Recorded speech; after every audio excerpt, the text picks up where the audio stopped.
Here are the horoscopes for the week of the 16th to the 22nd of April 2018.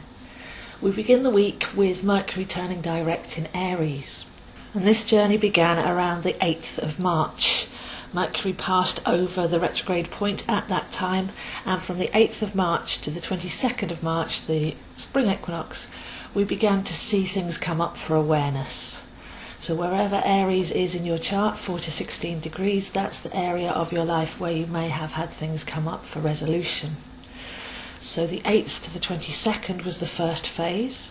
Then the 22nd until the 16th is phase 2, where we can go in, we can make those slight and subtle changes that make the difference, that put us back on track and that realign us. And then from the 16th right the way through to the 4th of May, we have phase 3, which is those changes should start to show on the outside now. So what's different from the first phase? What have we actually altered? And how are we heading in a different direction or feeling differently about a situation now? So many people don't like the Mercury retrograde, as it's spoken about so negatively, as if something's just happening at you for no reason. But each one, we have 3 per year. Each one is for us to tidy up that part of our chart, to tidy up those energies, take any misconstrued beliefs, any wrongful thinking, and any perceptions that are out of kilter, and to realign to a purer path. So we're in phase 3 now, and looking at where we have made those changes, that whole part of our lives and what it's meant, so that we're clearer and brighter. It's a very busy week. We're also in the dark moon in Aries at this point, because the new moon comes in on Monday at 26 degrees.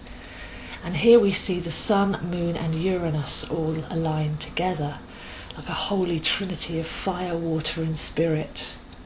So coming so quickly on the heels of Mercury turning direct, this new moon heralds a dawn free of inner conflict, unnecessary mental and emotional pain, if we have gone in and cleared house. So we're freed up now to be our best and most magical selves, to live more majestically, but to have our thoughts and feelings working with us rather than against us, and creating experiences in our lives that challenge us. So if we've met those challenges, then we should be feeling lighter and freer, as the new moon in Aries is the first sign of the zodiac, so we've got that fresh energy coming in, a bit like a third spring equinox here. It's quite a challenging week apart from that. We've got so much energy in Aries and Capricorn. It's quite feisty, it's quite cardinal, it's quite provocative and can be quite frustrating as well. But before we get into those, we have the moon meeting with Venus in Taurus on Tuesday. So this is an opportunity to stop and go deep into the heart. We can improve our relationship with love and with money and with all things that are green energy resources. Where we perceive lack is actually because we're trying to control, or we feel separate somehow. But with all of the Mercury retrograde energy, we've got the opportunity to go in and eradicate false beliefs of lack and struggle and separation, to fully realise our worth on Tuesday, to open up and receive. So a nice gentle day there. Take some time out of the storm to really connect with the heart, deserving and receiving. By Wednesday, the Sun meets with Uranus in Aries, and this is a very feisty combination. Opportunities are opening up, another portal kind of a feeling for sudden and lasting change. So this could be in our perception, this could be the cherry on the cake of the Mercury retrograde, to say, oh, that's what it was all about, that's what it was for.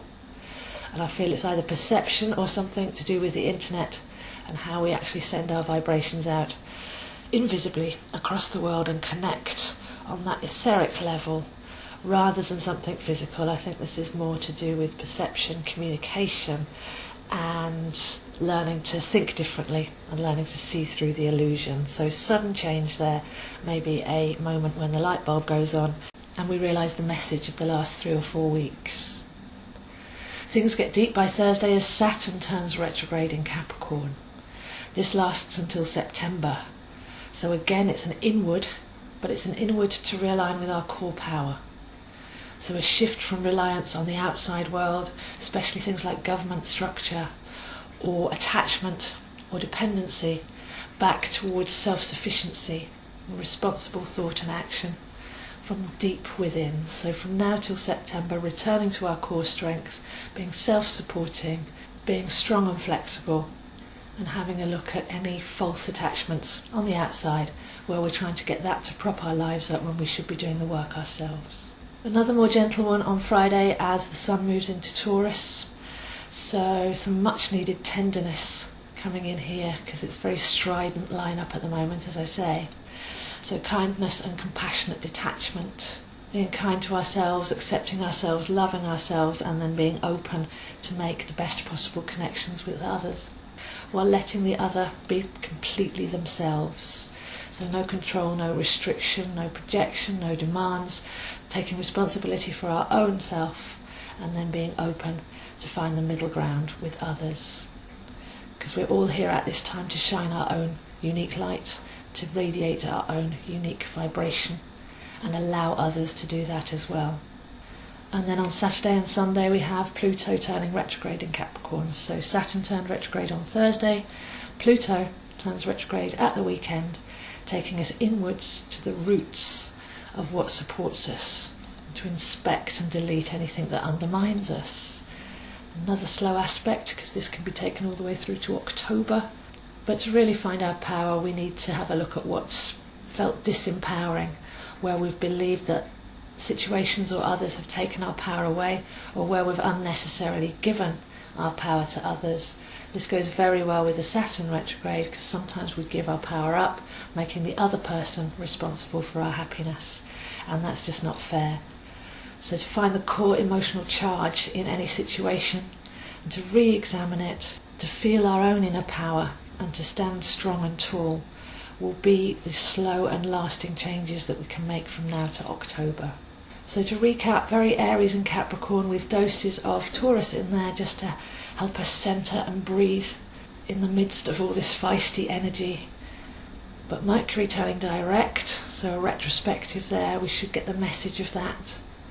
New moon in Aries, bringing a sense of freshness and lightness, levity, having lifted off some of the density.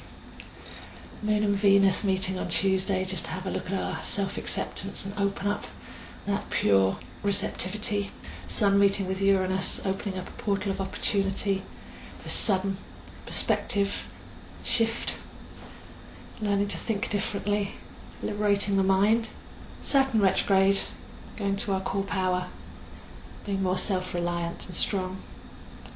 Sun into Taurus, that tenderness, that self-care comes in, which will be very welcome.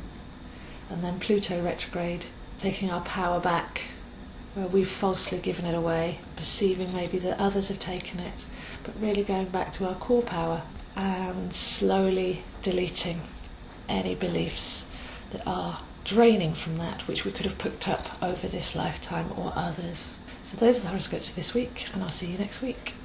I'm very happy to explore these energies in your chart to show you where this is happening for you and how you can harness and make the necessary changes. That can be done in a Skype reading or one-to-one, and I also offer private lessons and one-to-one coaching sessions if you've got particular issues in your life that you'd like to explore and cleanse. As we're heading into the spring now, I have a number of outdoor events coming up, beginning with my tree walks. I've got one in May, July and September, where we walk on Hampstead Heath, recognition of the trees, their mystery, magic and healing properties. I've also got some trips to private sites, which are all listed on my Sacred Spaces page on my website astrozo.com. And I have a number of courses and other events coming up. So please do come and visit my site, and for any more information please do email me zoehines7@gmail.com.